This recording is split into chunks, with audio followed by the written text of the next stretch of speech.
Binura de Zoysa. Hello, a pleasure to meet you. I will ask you something. Uh, could you tell me about firstly yourself? For example, who are you? Where are you from, etc. All right. Okay, so my name is Binura, like you already introduced. I'm from Sri Lanka and I'm 23 years old and I'm working for a studio called Motion Miracles. I'm the current lead game designer and developer for them. Okay, thank you. hmm Secondly, why do you prefer game designer and game developer for your jobs? so that's I think since I was small, like around 10 years old or even younger, I've always been like really passionate about making games by myself. So like I didn't even know programming or anything to do with that, but I would just like try to mess around with whatever I could. I think I got my hands on a software called Game Maker at a very young age. As I was saying, I was pretty into game development from a very young age, and with that, I wanted to make my own games. Going forward, I would play a lot of games as a child, preferably over going to school. But I had to go to school anyway and like go through all the exams and stuff. But the moment I got out of it, I had the opportunity to study game development. It was super rare, and like it was like the first batch in my country that was able to do that. I joined one of the five people, and with that, like I started pursuing it. So eventually, I got through higher education, and I got the opportunity to work at Motion Miracles. And at first, I thought I would just be making games. Like usually, you find yourself either developing or designing. But at our studio, we encourage people to lead their own projects. So be the designer and the developer. So like you take full ownership of the games you're doing from start to end, maybe ideation or execution, whatever it is, you are kind of encouraged, and that's what I'm doing at the moment. I like the process of being able to create my own games more than having to program a small segment or section of a bigger project. Yeah. Thank you.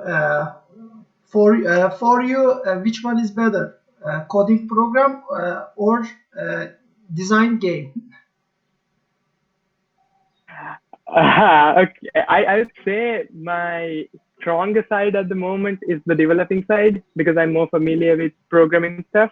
But if you mean game design in terms of game art, I'm not so good at game art for sure. Like that's where my teammates and especially our lead game artist comes into play and helps me a lot with that process. But when it comes to game design, I think like if I was to explain the terminology a little bit better, game design means like the idea of the game, coming up with it, the gameplay of it.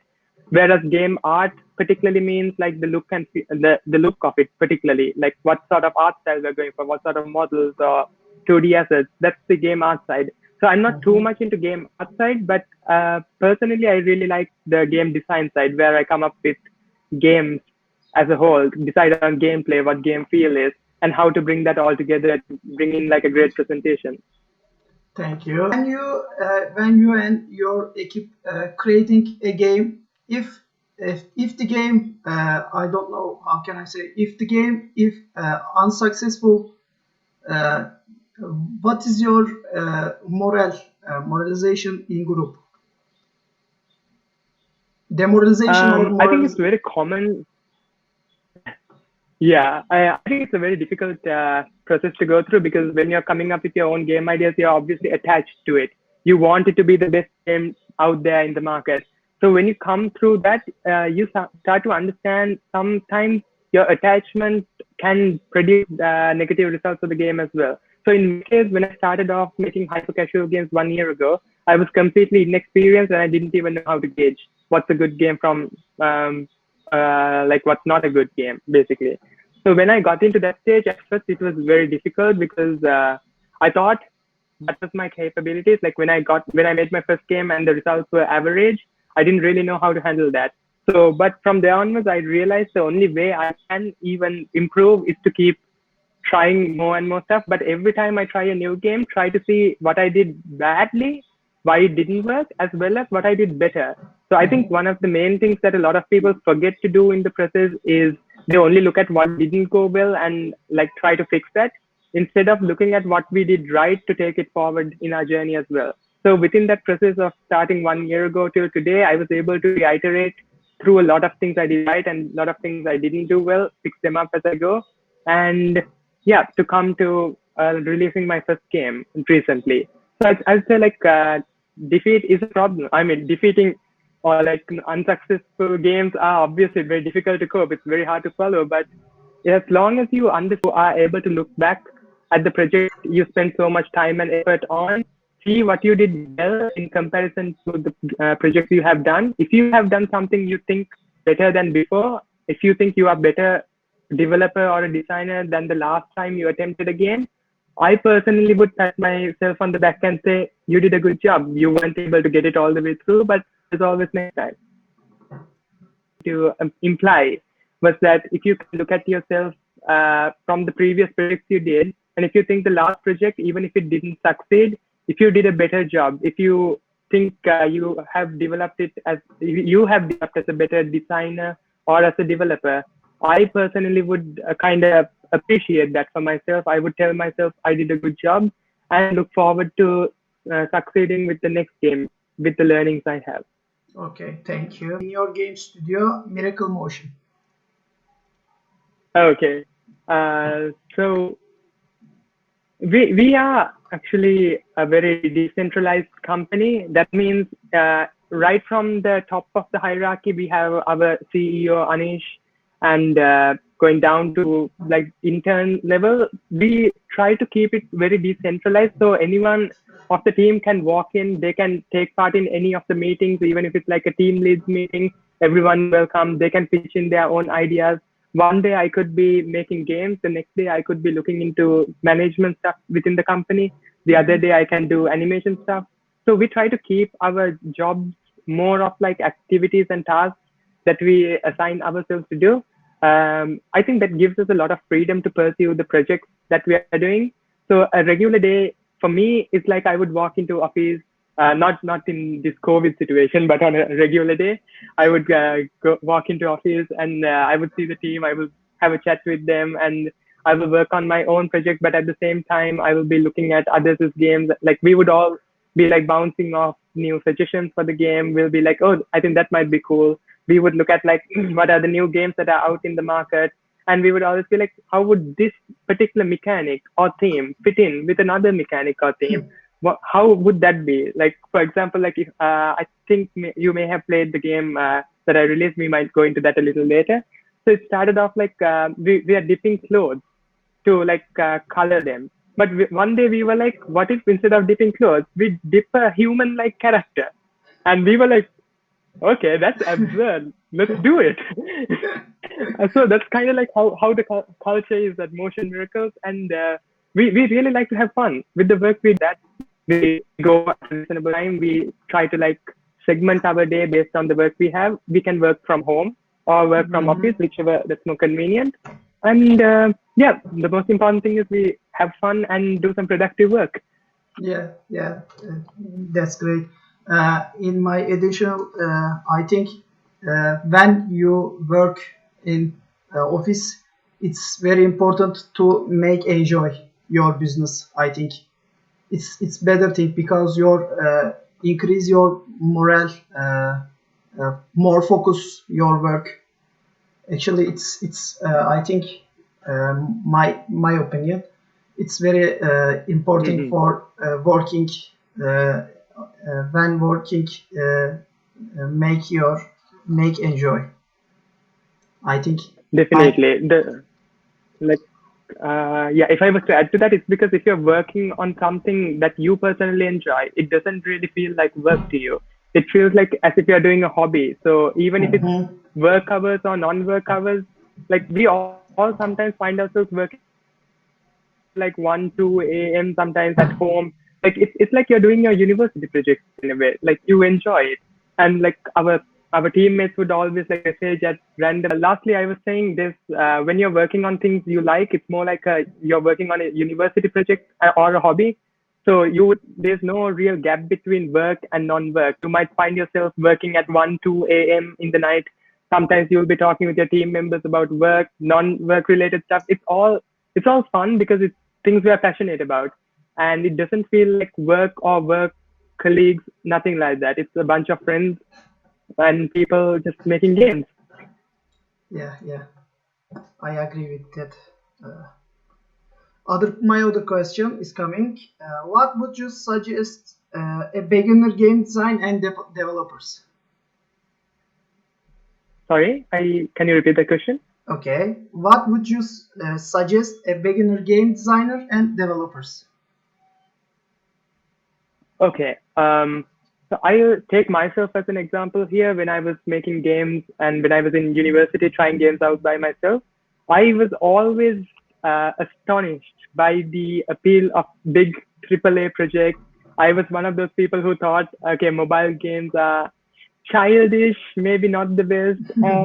Like everyone wants to make the big games, right? Like that's kind of the dream. So, but when I got into the actual industry, I started realizing it's not exactly the case. And sometimes working on one project for like 5 to 10 years on a big project can be very like very stressful and like kind of repetitive in a way, quite like soulless, if you know what I mean. That means if I was just working on like a small feature in a game for years to come, at the end of those years I will age. I might be 23 now, but by the time the game comes out, I might be like 28 or 30, and I would have only made like a small component of a game. Whereas right now in the process I am in, I get to make games every 3 to 5 days. Mhm. I come up with new game ideas. I get to like go through so many games, play different types, and I know that even if I make a mistake, my mistake will only taken 3 days of my life, and I Mhm. can easily grow forward. So if you are a beginner in game development, I think first of all, it's really great to have your dreams of going into making bigger projects, but don't be ashamed to try the small ones, because games like casual games, mobile games, these hyper casual games that we are particularly talking about, it's an Mhm. amazing entry point, because if you know how they work, some of these games have like 500 million downloads, just one game. And if you take the best games out there in the market like Minecraft and GTA 5, both of them combined only has around 400 million downloads. Yeah, And that says something how these small yeah, games are I got it. doing really well. Yeah, it's true. So that's what I mean. And it only takes you like one or two people, just yourself. If you are a developer, you can actually build the game all by yourself. You can approach some really good publishers like Voodoo Games, Lion Mhm. Studios, Say Games, Rollic. So there are so many people who are there to help these independent small groups of developers. It's so much easier for you to get that knowledge, like to expose yourself, and from there grow forward using that experience to reach all the goals you want. So don't Yeah, be afraid. yeah. Thank you, thank you. I think it's great answer for me. Thank you. Uh, Okay, that's you are that's now good to focusing hear. hyper casual games, right? On mobile phones. Sorry, Uh, am I? uh, now I can see you. Okay. You are focused Hmm. on hyper casual games, right? On mobile phones. Uh, That's right. At the moment, what's hyper casual games? Could you tell me about this?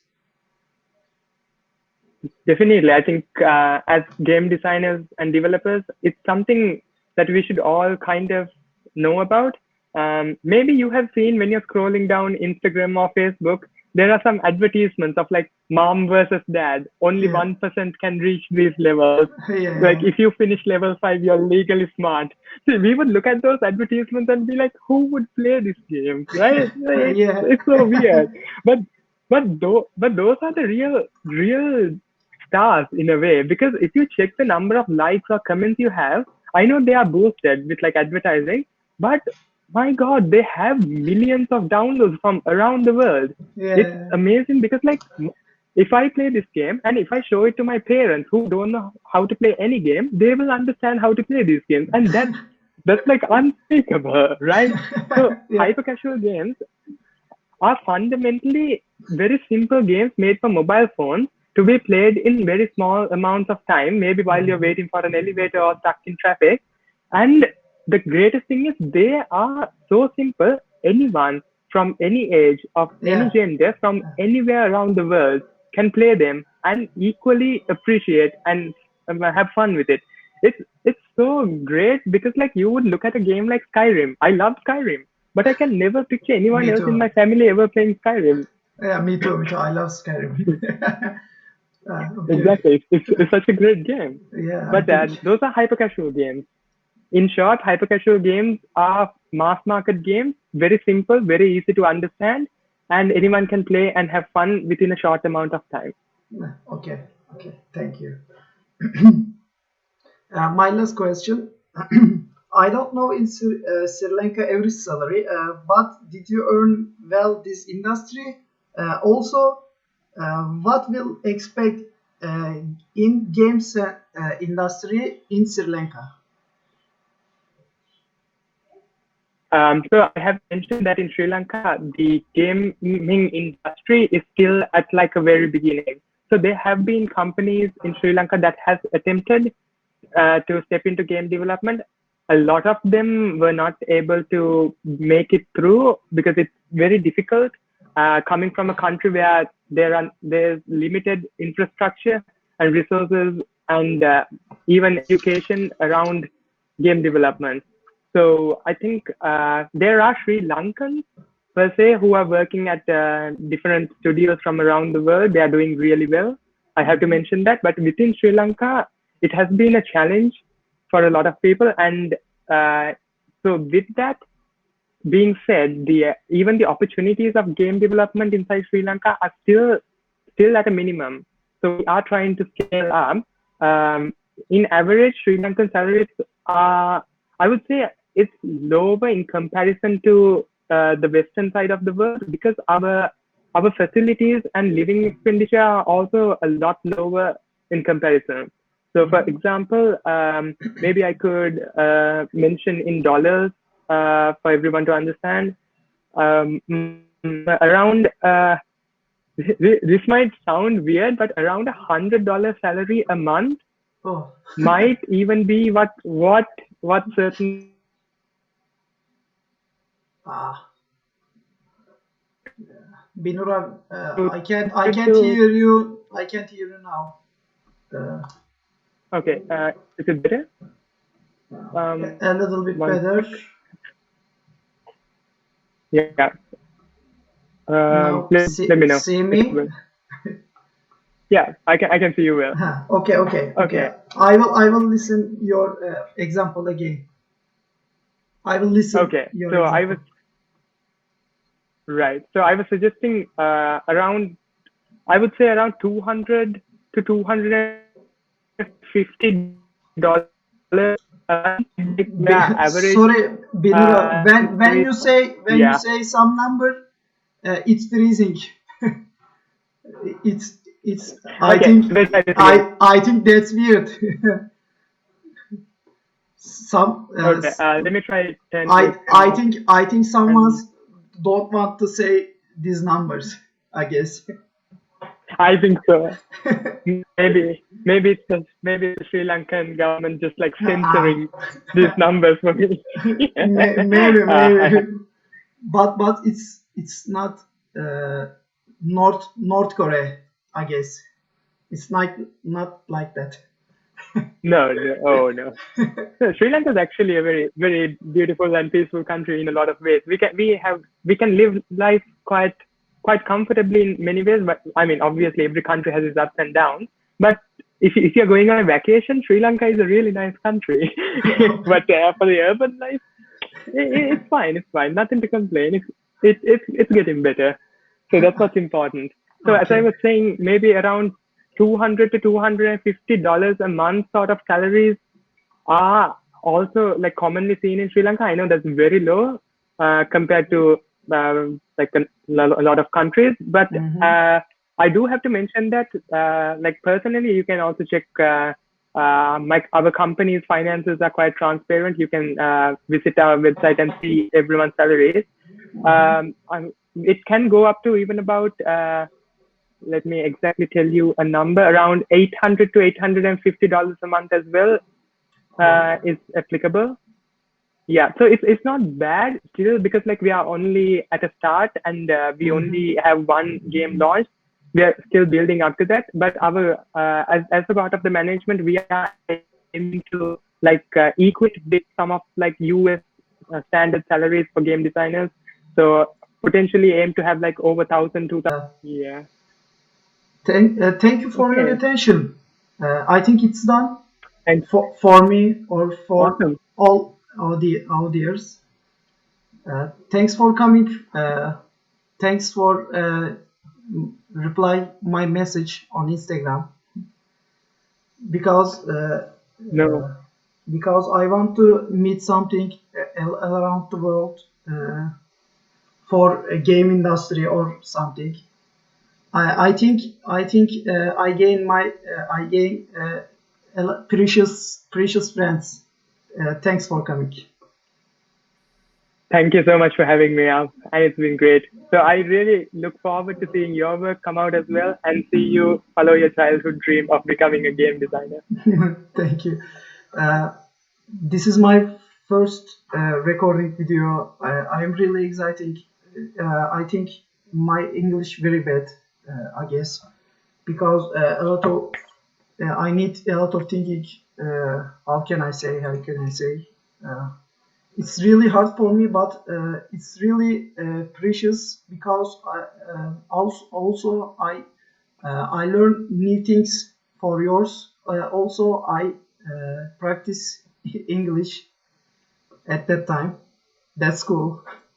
Thank you again. For sure.